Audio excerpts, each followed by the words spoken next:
Hello बच्चों, कैसे हैं आप लोग। दोस्तों, आज के इस लेक्चर में हम बात करेंगे नीति निर्देशक तत्वों के बारे में, जो कि हमारे भारतीय संविधान में आयरलैंड से इसको जो है लिया गया है और इसको जो है जोड़ा गया। दोस्तों ये भाग 4 के अंतर्गत पाया जाता है और ये बहुत ही इम्पॉर्टेंट अनुच्छेद है। ठीक है, बहुत ही इम्पॉर्टेंट सेक्शन है नीति निर्देशक तत्व, क्योंकि ये जो है क्या करता है कि स्टेट को कुछ करने के लिए, जैसे कल्याणकारी राज्य बनने के लिए जो है प्रेरित करता है कि राज्य के क्या कर्तव्य होने चाहिए या राज्य को कैसे कार्य करना चाहिए। ठीक है, कि उसे जैसे कल्याणकारी नीतियाँ जो कि जनता की भलाई के लिए, जनता की सेवा के लिए जरूरी हैं, वो कैसे कैसे अपनानी चाहिए, इन सब चीज़ों के बारे में एक्शन लेने के लिए पावर देता है दोस्तों। तो दोस्तों इसके बारे में हम देखते हैं कि इसके अंतर्गत कितने अनुच्छेद हैं और उनमें क्या क्या बात किया गया है, इसके बारे में हम लोग जो है जानने का प्रयास करते हैं इस लेक्चर के द्वारा। ठीक है, तो दोस्तों आइए दोस्तों लेक्चर हम शुरू करते हैं। तो दोस्तों जो है नीति निर्देशक तत्व यानी राज्य के नीति निर्देशक तत्व।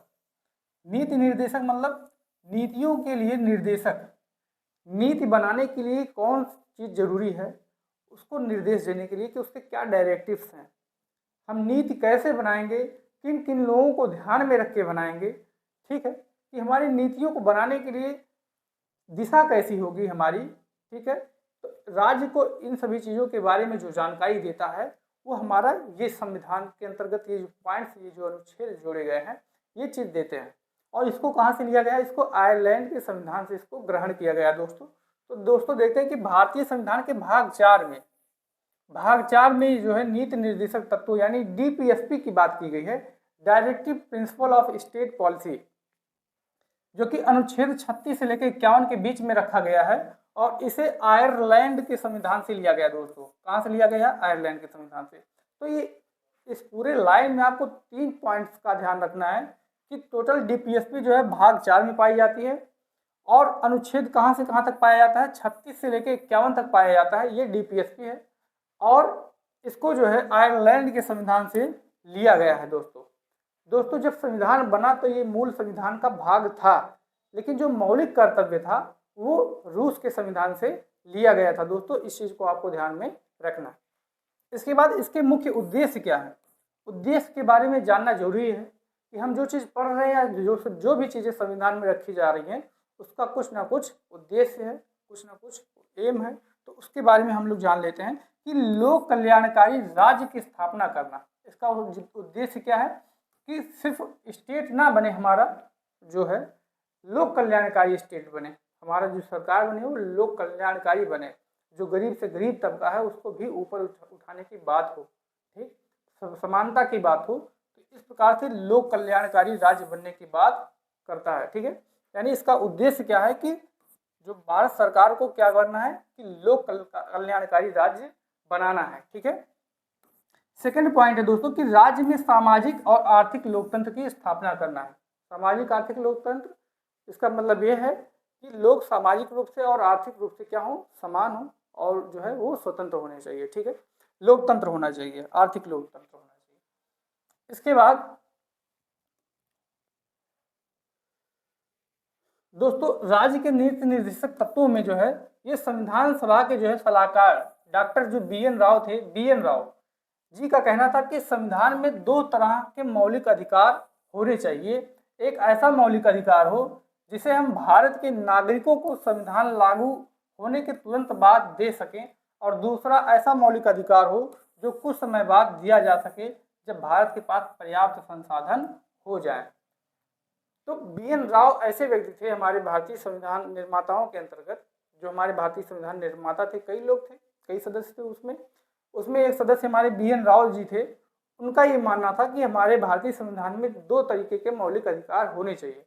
एक तो डायरेक्ट, जैसे हमारा देश संविधान जैसे लागू होता है तुरंत जो है नागरिकों को प्रदान कर दिया जाए, और दूसरा ये कि जब हमारा देश थोड़ा जो है हमारा देश थोड़ा विकसित अगर हो जाए, हमारे पास जब पर्याप्त संसाधन हो जाए, ठीक है, डेवलपमेंट हो जाए हमारे देश में कुछ, तो उसके बाद फिर जो है दूसरे प्रकार के मौलिक अधिकार उनको प्रदान किए जाए। फिर संविधान सभा में चर्चा हुई और यह परिणाम निकला कि हमें 2 भागों में इसको जो है बांट देते हैं। ठीक है, तो पहला भाग क्या है, भाग 3। तो भाग 3 में क्या है, भाग 3 में बात होती है मौलिक अधिकारों की। ठीक, तो मौलिक अधिकार जो है 12 से लेकर 35 तक हैं टोटल। जिसमें आपका समानता का अधिकार है, स्वतंत्रता का अधिकार है, और जो है संपत्ति का अधिकार तो हटा दिया गया, धार्मिक स्वतंत्रता का अधिकार है, अल्पसंख्यक वर्गों को अधिकार है। तो इस प्रकार के अधिकार जो है टोटल जीवन का अधिकार है, ठीक है, दैहिक स्वतंत्रता का अधिकार है। तो ये सब अधिकार जो है टोटल मूल अधिकार जो कि 12 से लेकर 35 तक बीच में पाए जाते हैं, ये सब मौलिक अधिकार हैं, ठीक है। इसके बाद जो भाग 4 की बात होती है, तो भाग 4 के अंतर्गत डीपीएसपी यानी कि राज्य के नीति निर्देशक तत्वों की बात की जाती है, और जिसमें अनुच्छेद 36 से लेकर 51 तक टोटल ये है। आइए दोस्तों आगे देखते हैं कि मौलिक अधिकार और मौलिक जो है नीति निर्देशक तत्वों में क्या अंतर है, ठीक है, इसके बारे में हम बात करते हैं।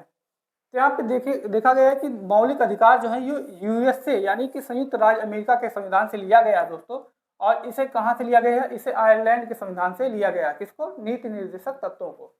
सेकंड पॉइंट है कि इसका वर्णन संविधान के भाग 3 में किया गया है, किसका? मौलिक अधिकारों का। और नीति निर्देशक तत्वों का जो है वर्णन संविधान के भाग 4 में किया गया। अगला पॉइंट है कि इसको लागू करने के लिए कि न्यायालय की शरण ले सकते हैं। जब भी अगर हमारा स्टेट जो है मौलिक अधिकारों का हनन करता है तो इसे लागू कराने के लिए हम सुप्रीम कोर्ट और हाई कोर्ट दोनों में जा सकते हैं। और इसके लिए क्या करने के लिए कि इसे न्यायालय नहीं जाया जा सकता इसको लागू कराने के लिए। ये सरकार का अपना जो है होता है, विजन होता है कि सरकार की अपनी इच्छा शक्ति होती है कि वो कार्य करे या ना करे। इसके लिए न्यायालय के द्वारा इसको जो है लागू कराने के लिए बाध्य नहीं किया जा सकता दोस्तों। अगला पॉइंट है दोस्तों कि यह अधिकार नागरिकों को स्वतः ही प्राप्त हो जाता है, और यह राज्य सरकार के द्वारा लागू करने के बाद ही नागरिक को प्राप्त होता है। अगला पॉइंट है कि यह व्यक्ति के अधिकार के लिए है और यह समाज की भलाई के लिए है। तो ये दो चीज़ आपको ध्यान में रखना है कि इसके क्या अंतर है, ठीक। इसके बाद है दोस्तों कि सभी महत्वपूर्ण अनुच्छेदों की बात करें तो 36 से लेकर 51 तक जो अनुच्छेद है टोटल, ठीक है, जो कि डीपीएसपी में पाया जाता है, तो इसके बारे में एक बार हम जो है देख लेते हैं, ठीक है।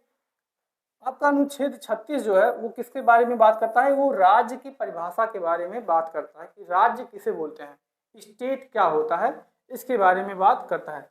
तो राज्य के अंतर्गत दोस्तों जो है भारत की सरकार, संसद, ये चीज आपको ध्यान में रखना है। राज्यों में से प्रत्येक राज्य की सरकार और विधानमंडल भारत के राज्य क्षेत्र के भीतर या भारत सरकार के नियंत्रण के अधीन सभी स्थानीय और अन्य प्राधिकारी यानी जितने अधिकारीगण ये सभी जो है स्टेट के अंतर्गत आते हैं, राज्य उनको बोलते हैं। जिसे स्थानीय सरकार में विधायक, सांसद या जो चेयरमैन होते हैं, जो प्रधान होते हैं, ग्राम प्रधान, ये सब मिला के पूरा ये सब क्या बनता है, ये सब स्टेट होता है। जितना भी सरकारी काम होता है या सरकारी कार्यालय हो गया, ठीक है, संस्थाएं हो गई, संसद, विधानमंडल, जो भी है सब चीज़ें क्या है, ये स्टेट है, ठीक है। ये सब राज्य के अंतर्गत आता है। अनुच्छेद 37 जो है दोस्तों, यह न्यायालय में प्रवर्तनीय नहीं है और वाद योग्य नहीं है। इसकी बात करता है कि इसको लागू कराने के लिए हम न्यायालय में नहीं जा सकते हैं। ये सरकार की अपनी इच्छा शक्ति के ऊपर निर्भर है कि वो इन चीज़ों को लागू कराएगी कि नहीं लागू कराएगी। जो कि सरकार के पास अगर धीरे धीरे संसाधन जैसे जैसे आते रहेंगे वैसे वैसे सरकार चाहेगी तो इन क्षेत्रों में कार्य कर सकती है और कल्याणकारी राज्य बनने की ओर अग्रसर हो सकती है। अगला पॉइंट है दोस्तों कि अनुच्छेद 38 जो है बात करता है राज्य ऐसी सामाजिक व्यवस्था बनाएगा जिससे नागरिकों को सामाजिक, आर्थिक एवं राजनीतिक न्याय मिलेगा। तो इन तीन चीज़ों की बात करता है, सामाजिक, आर्थिक, राजनीतिक न्याय की बात करता है। तो वो कौन सा है? हमारा अनुच्छेद 38 है, जो कि डीपीएसपी के अंतर्गत रखा गया है कि सरकार को इन तीनों क्षेत्रों में कार्य करना चाहिए और हमारे भारतीय नागरिकों को, जो कि हमारे हाशिए पे पड़े नागरिक हैं, उनको इस प्रकार की न्याय दिलाने की बात करता है। सामाजिक न्याय, 3 प्रकार की न्याय, सामाजिक न्याय, आर्थिक न्याय और तीसरा है राजनीतिक न्याय। ये तीनों न्याय कैसे क्या हैं इसके बारे में थोड़ा देख लीजिए। सामाजिक न्याय वो न्याय है जैसे कि जो समाज काफ़ी सदियों से पिछड़ा रहा है, जैसे कि दलित हो गया, पिछड़े हो गए, जिसमें कई जातियां आ जाती हैं, तो उनको जो है पिछले कई, अगर बात करें इतिहास की बात करें, तो उनको पढ़ने का मौका नहीं मिला या समाज में उनकी जो स्थिति है वो नीचे है, उनको नीच समझा जाता है। तो इन सब चीज़ों में उनके साथ न्याय करने के लिए भारत सरकार इस दिशा में कदम उठाएगी, कुछ नियम बनाएगी, कुछ कानून बनाएगी या उनको उठाने के लिए कुछ ना कुछ कार्य करेगी, जिससे उनका सामाजिक स्तर एक समानता का स्तर आ जाए, हो जाए, उनका सामाजिक स्तर एक समान स्तर पे आ जाए, ताकि उनको देख के कोई लोग जो है नीचा ना समझें, या वो लोग अपने आप को भी नीच ना समझें, अपने आप को बराबर समझें, सब लोग उनको बराबरी की नज़र से देखें। ये भावना का विकास करना हमारे देश में बहुत ज़रूरी है दोस्तों, क्योंकि सबसे ज़्यादा दिक्कत यहीं पे आती है, सामाजिक बुराई है, जाति व्यवस्था हमारे समाज की एक बुराई है। जो लोग अगर अपने आप को उच्च समझ रहे हैं या जो लोग अपने आप को नीचा समझ रहे हैं, तो दोनों लोग जो है कहीं ना कहीं हमारे भारतीय सामाजिक न्याय को जो है कमजोर कर रहा है। दूसरा पॉइंट है कि आर्थिक न्याय व्यवस्था। आर्थिक न्याय क्या है कि कुछ लोगों के पास ज़्यादा धन, कुछ लोगों के पास एकदम एक वक्त की रोटी नहीं है, इतने गरीब, तो ऐसा चीज़ ना हो, आर्थिक न्याय होना चाहिए। लगभग सभी लोगों के पास बेसिक चीज़ें, रोटी, कपड़ा और मकान और कुछ जीविका तो होनी ही चाहिए, जिससे आर्थिक न्याय कहा जा सकता है। ठीक है, तो आर्थिक न्याय भी जरूरी है। राजनीतिक न्याय क्या है कि सिर्फ कुछ लोगों के पास राजनीतिक सत्ता न रहे, देश का गरीब से गरीब व्यक्ति भी चुनाव लड़ सके और एक नेता बन सके, या अपने क्षेत्र की समस्याओं को जाके वो संसद या विधानमंडल के द्वारा जाके पूरा करा सके, जो सरकार के समक्ष रख सके, और सिर्फ इसमें जो है कुछ चुनिंदा लोगों का हाथ ना हो, गरीब से गरीब तबका, अमीर से अमीर तबका भी इसके अंतर्गत भाग ले सके। तो ये राजनीतिक न्याय की बात यहाँ पे की गई है दोस्तों। अगला पॉइंट यह क्या है कि के.टी. शाह जो हमारे जो है एक संविधान निर्माता थे, के.टी. शाह का कथन है कि राज्य के नीति निर्देशकता तो एक ऐसा चेक है जो बैंक की सुविधा अनुसार अदा किया जाएगा, बैंक की सुविधा के अनुसार अदा किया जाएगा। ये कथन किसका है? के.टी. शाह का है। तो इस चीज़ को आपको ध्यान में रखना है। डायरेक्ट जो है एमसीक्यू में क्वेश्चन बना सकता है कि किसका कथन ऐसा है कि उन्होंने नीति निर्देशक तत्वों को बैंक की जो है सुविधा अनुसार जो है एक ऐसा चेक बताया है कि जो कि बैंक की सुविधा के अनुसार अदा किया जाएगा। तो ये कथन किसका है? तो दोस्तों ये कथन के.टी. शाह जी का है। ये चीज़ आपको ध्यान में रख। तो दोस्तों अनुच्छेद 39 जो है बात करता है कि राज्य विशेष रूप से निम्नलिखित नीतियों को सुनिश्चित करने की दिशा में कार्य करेगा, जिसमें से पहला है कि राज्य नागरिकों को आजीविका के पर्याप्त साधन का अधिकार देगा। दूसरा पॉइंट है कि भौतिक संसाधनों के जो है स्वामित्व और नियंत्रण को सामान्य जन की भलाई के लिए जो है व्यवस्थित करना और कुछ ही व्यक्तियों के पास धन का संकेंद्रण होने से बचाना। अगला पॉइंट है कि पुरुषों और महिला दोनों को समान कार्य के लिए समान वेतन देना और श्रमिकों की जो है श्रमिकों की शक्ति और स्वास्थ्य की सुरक्षा करना।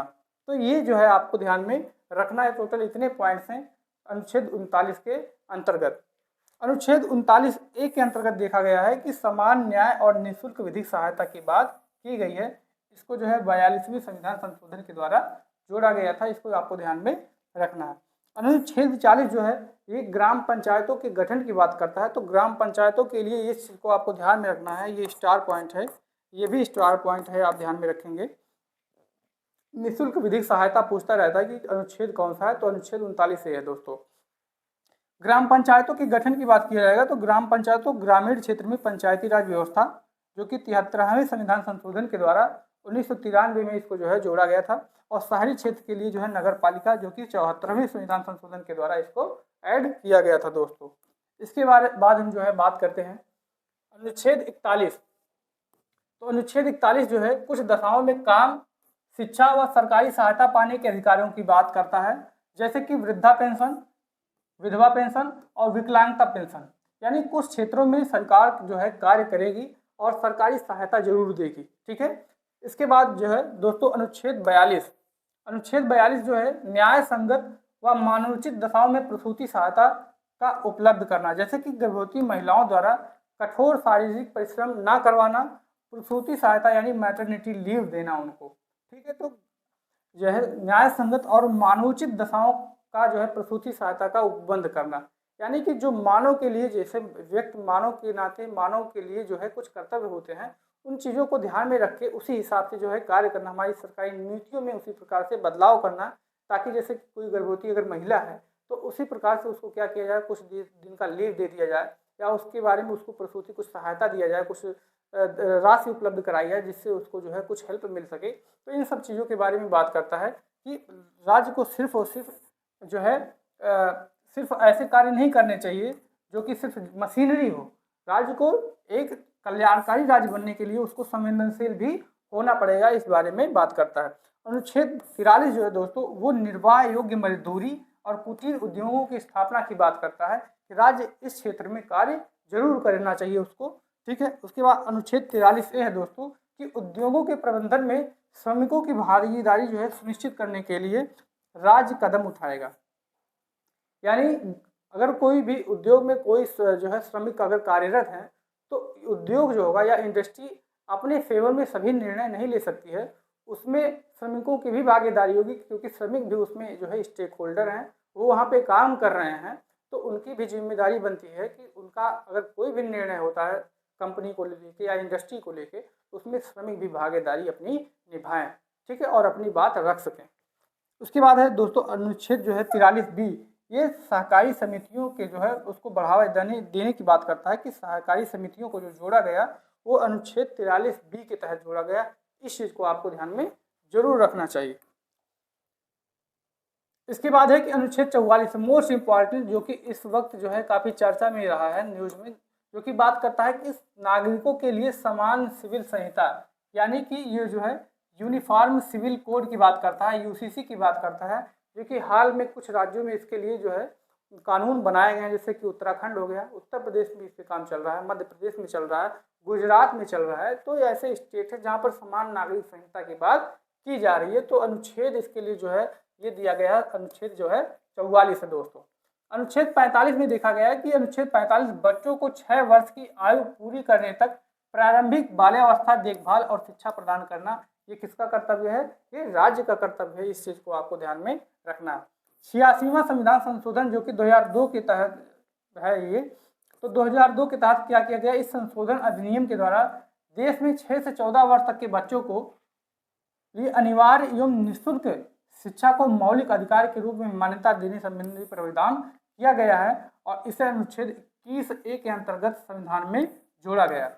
यानी 6 से 14 वर्ष तक के बालकों को ये जो है मौलिक अधिकार के रूप में जोड़ा गया है कि उनको शिक्षा देना राज्य का कर्तव्य होगा। ठीक है, इनका अधिकार है, राज्य का कर्तव्य नहीं होगा। ये उनको मौलिक अधिकार के रूप में प्राप्त है कि राज्य को इसको जो है शिक्षा तो देना ही देना पड़ेगा।